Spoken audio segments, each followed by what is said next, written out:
Welcome, superstar. This video is all about 4 traps that every entrepreneur steps in.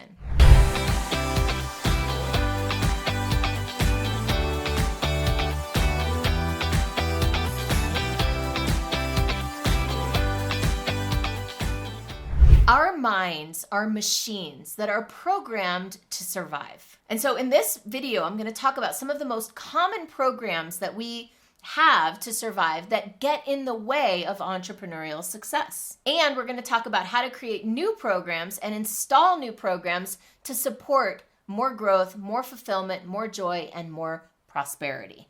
So before we get into the programs and how to install new ones, we first need to talk a little bit about how these programs get installed in the first place. So when we're a little kid, we don't know much about the world. We come in pretty vulnerable and pretty helpless, and we're paying attention. We are like sponges soaking up information. So between about the ages of 0 and 7 years old, we are creating scripts. We are creating programs for how do we need to be to survive in the world, to get love, to get safety and security, food and shelter, how to get appreciation and affirmation, all the things we want. We're basically saying, oh, this worked, but that didn't work. And this worked, but that didn't work. And we're gathering all this information and we're creating these programs for how to survive and how to live. So some of those programs look like how to belong, how to fit in, how to avoid pain, how to avoid rejection, how to avoid danger, how to get love, how to be safe, right? So we build out these programs, and every single one of us does it in a different way, and we create different stories and strategies about how to get our needs met. So there are 4 core strategies that are really common, and I think almost every entrepreneur, if not every single entrepreneur, does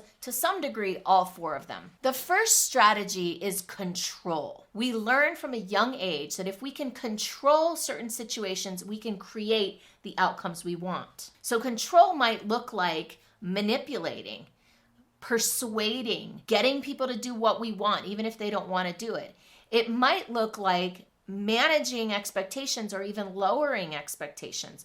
Controlling might look like reducing the bandwidth available to us for feeling emotions. It might be like, well, if I could just never ever feel anger or feel shame, and then I'll be okay. Now the problem with that, the problem with controlling is that it limits our bandwidth, and if it limits it over here, it generally limits it over here too. So it prevents us from being our fullest expression in the world. Also, control leads to a lot of strategizing. If I do this, then I'll get that. If I do this, then I'll get that. And I do this, and I'll get that.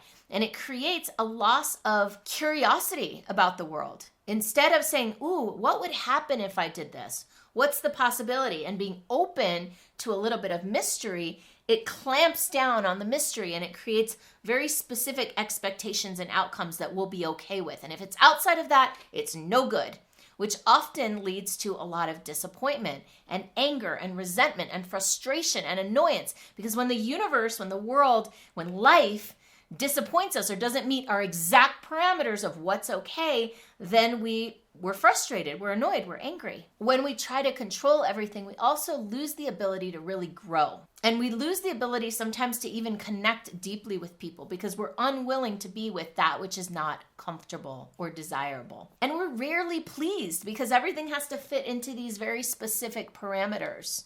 Life can't even surprise us anymore because we might not even want the surprise. We want things exactly the way we want them, and that's it. So control is a really common thing among entrepreneurs because often entrepreneurs are overachievers. We're people who've created outcomes in the past, and entrepreneurship by nature is risky and uncertain and mysterious. We have no idea what we're going to get a lot of the times. We have to be able to dance in that mystery. But control completely obviates mystery. It makes us so uncomfortable with the mystery that we have to keep a tight rein on everything. So here's an example. Let's say that we made a story that we want to be loved and we want to have a family and we want to live happily ever after, right? And we've got this strategy of control. So we decide, all right, I must get married, I must have a baby, and I must have a 4-bedroom house with a white picket fence and a Tesla in the garage, right? So we have got this vision of what it needs to look like, and we are going to control life until we get that vision. If that's the way we operate from a controlling perspective, we might sacrifice our standards. We might drop our standards in order to get the marriage, even if it's not a great fit.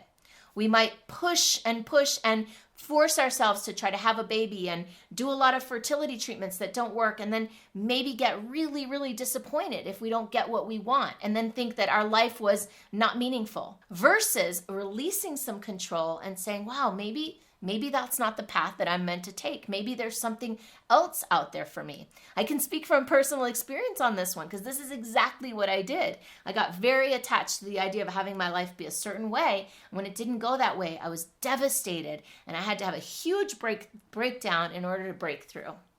Okay, now that was a long one. That's because control is such a big one for entrepreneurs, which is why I started with it. But before I get to the other three, I do want to invite you to take a moment, subscribe to my channel, like this video, maybe even share your own story below in the comments.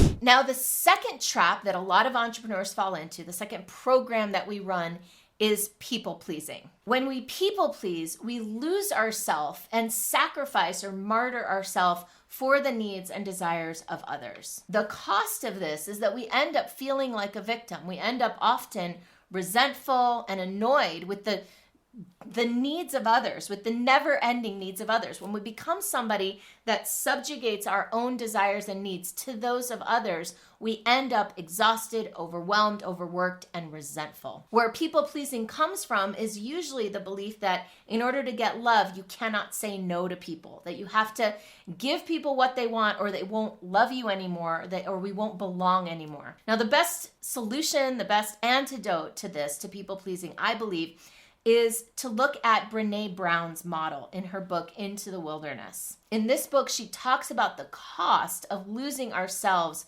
in service of others and the importance of coming back to ourselves first, creating our own alignment, our own standards, our own boundaries first, and then from that place of fulfillment and joy, letting our offerings, our gifts, our generosity spill over into others.